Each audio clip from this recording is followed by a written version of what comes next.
NFC award ایک مرتبہ پھر 5 سال کے لیے جناب پھر دوبارہ اس کو شیپ اپ ہونے کی ضرورت ہے، شیپ اپ کرنے کی ضرورت پڑ رہی ہے. پریزیڈنٹ صاحب نے جو اپنا رول ہے وہ پلے کر دیا. اب اس کو کیسے آپ دیکھتے ہیں ہوتا ہوا؟ ہوئے گا نہیں ہوگا؟ کیونکہ ٹگ آف وار جو ہے بٹوین دا پروونسز اور سینٹر یہ تو شروع ہو چکی ہے. ہر بندہ جو ہے وہ چاہتا ہی ہے، یعنی کہ ہر پروونس چاہتا یہ ہے کہ جناب اس کے پاس جو پاورز ہیں وہ اس کے پاس ہی رہیں، اس کو ریٹین کر سکے اور آگے نہ دینی پڑے. لیکن سینٹر جو ہے وہ کہتا ہے جی ساری ہیٹ، فائنینشیل ہیٹ اس کو فیس کرنی پڑتی ہے. یہ اس میں کوئی چیزیں بدل سکیں گی، شیپ اپ ہو سکیں گی، سینٹر کے پاس کوئی پاورز آ سکیں گی، یا اسی طرح یہ اسٹریچ ہوتا رہے گا سارا جو سلسلہ ہے؟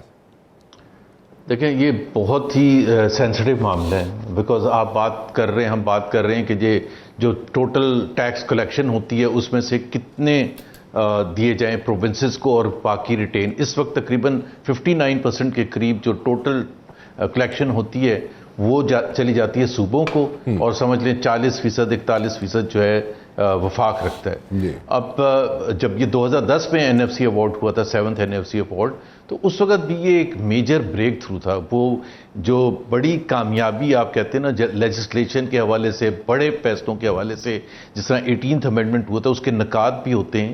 لیکن ایک چیز کہ اس وقت جو بھی حکومت تھی، پیپلز پارٹی کی حکومت تھی، اور چاروں جو صوبے تھے، ان کا آپس میں ایگریمنٹ ہونا ایک بہت بڑی بات ہوتی ہے. سو آپ نے بالکل صحیح کہا کہ فیصلہ ہو جائے گا یا نہیں، بیکاز آپ ہر ایک بات کر رہا ہے کہ جی ہمیں کتنے پیسے چاہیے. ہمارے پاس جو ڈیوالو ہو گئی ہیں منسٹریز، جس طرح سے صوبوں کے پاس جو بھی اختیارات ہیں 18th امینڈمنٹ کے بعد یا 1973 کانسٹیٹیوشن کے بعد، وہ ان کو کرنے، جیسے ایجوکیشن ہے، ہیلتھ ہے، لا اینڈ آرڈر ہے، یہ تمام کا ایک جنرل رائے پائی جاتی ہے، جس کا میں بھی کہتا ہوں کہ وہ صحیح رائے ہے، کہ صوبوں کو پیسے تو بہت ملنے شروع ہو گئے 7th NFC ایوارڈ کے بعد.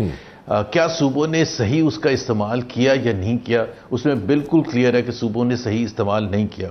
کیونکہ میرے نزدیک سب سے زیادہ امپورٹنٹ 2 یا 3 چیزیں ہیں جو آپ کی فیوچر میں اکنامک پراسپیرٹی کی طرف جاتی ہیں، لیکن وہ ہے ایجوکیشن اور ہیلتھ. وہ صوبوں کے پاس ہے. اب صوبوں کو اتنے پیسے ملے، لیکن اگر آپ 2010 کے مقابلے میں نتیجہ اٹھا کے دیکھیں تو پاکستان کا جو انڈیکیٹرز ہیں، چاہے ایجوکیشن کو لے لیں، ہیلتھ کو لے لیں، اور باقی جو بھی صوبوں کے پاس ہیں، they are one of the worst in the world. So there is no clarity, there is no factor جو یہ بتا سکے کہ جی صوبوں کو اختیارات پیسے ملنے کے بعد، زیادہ پیسے ملنے کے بعد پرفارمنس زیادہ اچھی ہوگی. لیکن اس کا ایک کاؤنٹر آرگومنٹ بھی ہے کہ بھائی جب تک صوبوں کو نہیں اتنا پیسہ مل رہا تھا تو وفاق نے کیا کر لیا تھا، اس سے پہلے کیا ہو گیا تھا.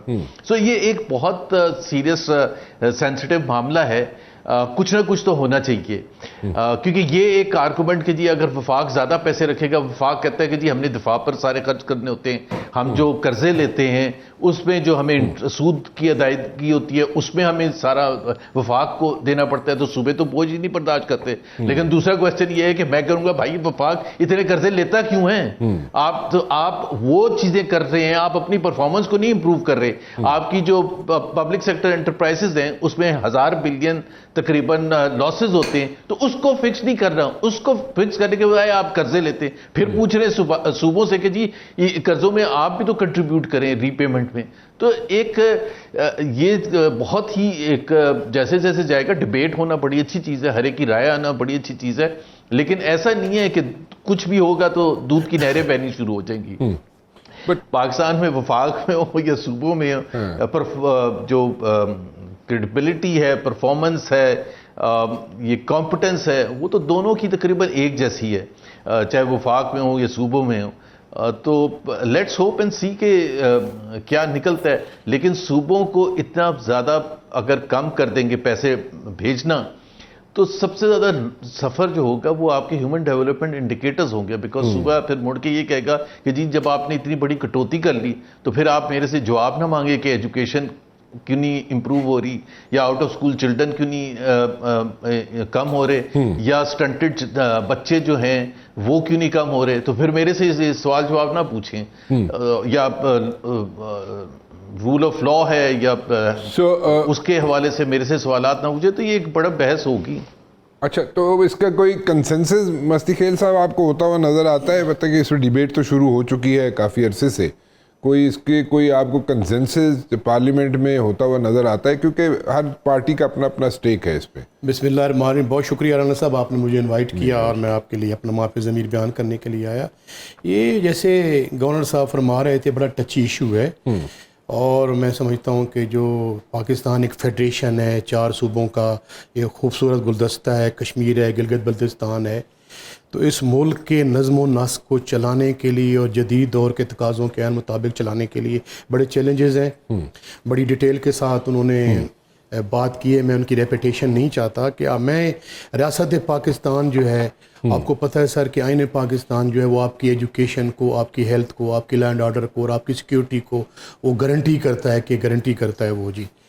تو اب دیکھیں جی، جیسے چھوٹے صوبوں کی یہ بات ہے جی، N F C ward 18th amendment میں آپ نے پاورز کو تو ڈیوالو کر دیا ہے جی. کیا وہ صوبے یہ بات مانیں گے 18th امینڈمنٹ کے بعد؟ ہم اب فیڈریشن میں بیٹھے ہیں، مرکز میں بیٹھے ہیں. آپ کو پتہ ہے کہ جو ہمارے جیو اسٹریٹجک حالات ہیں جی، وہ بھی اتنے کوئی درخشاں نہیں ہیں. اور میں تو یہ کہنے میں حق بجانے ہوں، میں پبلک اکاؤنٹس کمیٹی کا ممبر ہوں، پچھلے ٹینور میں بھی تھا، ابھی میں ہوں. ہم نے کوئی تقریباً 6 ماہ میں کوئی 140 ارب روپیہ ریکور کروایا ہے.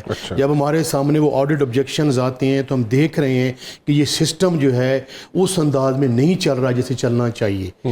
تو لیکن کنسنسس جو مستی خیل صاحب ہے، جیسے پارلیمنٹ میں ڈسکشن ہوگی، ساری پارٹیز کی پریزنٹیشن ہے وہاں پہ، سب ریپرزنٹیشن ہے ان کی پارلیمنٹ کے اندر، اور صرف پنجاب نے اس میں ریزولوشن پاس کی ہوئی ہے، باقی اسمبلیز میں پروبیبلی نہیں کی ہوئی. سو پنجاب تو can go for another province, ٹھیک ہے، اس میں تو میرے خیال میں کوئی ہیزیٹیشن نہیں ہوگی کانسٹیٹیوشنلی. لیکن کنسنسس ہو پائے گا یا نہیں؟ کیونکہ یہ ایک ایشو ہے، کیونکہ یہاں پہ سٹیکس بہت ہائی ہیں سب کے. رانا صاحب دوسرا بہت اہم سوال کیا ہے. میں سمجھتا ہوں کہ یہ این ایف سی وارڈ جو ہے، یہ آپ کے جو شیپ اپ آف پروونسز ہے، یہ بڑے اہم نکتے ہیں. اور میں سمجھتا ہوں دیانتداری کے ساتھ الحمدللہ 25 سال سے اس پارلیمان کا حصہ ہیں، بڑے بغور دیکھ رہے ہیں، پاور کوریڈورز میں آتے جاتے ہیں، ان کے معاملات کو دیکھ رہے ہیں. سر، کیا انڈیا میں چھوٹے صوبے نہیں بنے؟ ٹھیک. کیا افغانستان میں نہیں بنے؟ کیا دنیا میں نہیں بنے؟ جو ہمارا پنجاب کا صوبہ ہے اس سے کم از کم ہے، جہاں میری جو انفارمیشن ہے، کوئی 60-70 جو دنیا کی کنٹریز ہے وہ سے چھوٹے ہیں جی. اب 12-14 کروڑ کا آپ ایک پروونس ہو، پھر دوسرا آپ کا چھوٹا پروونسز ہوں، تو آپ کو یہ بھی پتہ ہے پاورٹی بھی ہے، غربت بھی ہے، جیسے کہ سٹنٹڈ چلڈرن ہے، آؤٹ گوئنگ سکولز کے جو بچے ہیں. ہم ابھی ایجوکیشن اور ہیلتھ کو نہیں کر سکے، جو بیسک ہماری جو. لیکن پی ٹی آئی راضی ہو جائے گی مستی خیل صاحب؟ دیکھیں سر، بالکل میں ذاتی طور پہ جب میں پنجاب اسمبلی کا ممبر تھا تو میں ان موورز میں شامل تھا سر. جو انہوں نے یہ قرارداد پیش کی تھی میں ان کے موورز میں شامل تھا کہ چھوٹے صوبے بنائے جائیں. اور چھوٹے صوبے جو جب تک آپ نہیں بنائیں گے، آپ کی جو ڈسٹریبیوشن ہے، آپ ایڈمنسٹریٹیولی بھی رانا صاحب اتنا کنٹرول نہیں کر سکتے. میں نے یہ حکمران دیکھیں، ان کی کمپیٹنسی، ان کی کیپیبلٹیز اور ان کی جو نو ہاؤ ہے، آئی نو میرے سامنے کھل جاتی ہے.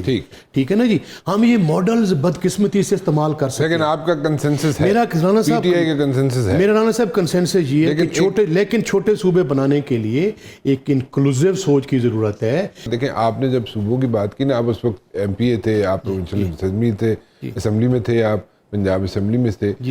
لیکن آپ لوگوں نے، یا پی ٹی آئی کی حکومت جب آئی تھی، آپ لوگوں نے ایک پریس کانفرنس کی تھی، بڑی مشہور پریس کانفرنس تھی. اس میں آپ لوگوں نے کہا تھا جناب 90 دن کے اندر آپ لوگ ایک نیا صوبہ پنجاب میں بنائیں گے. وہ آج تک میچور نہیں ہوئی چیز. رانا صاحب بالکل آپ جا فرما رہے ہیں، بالکل.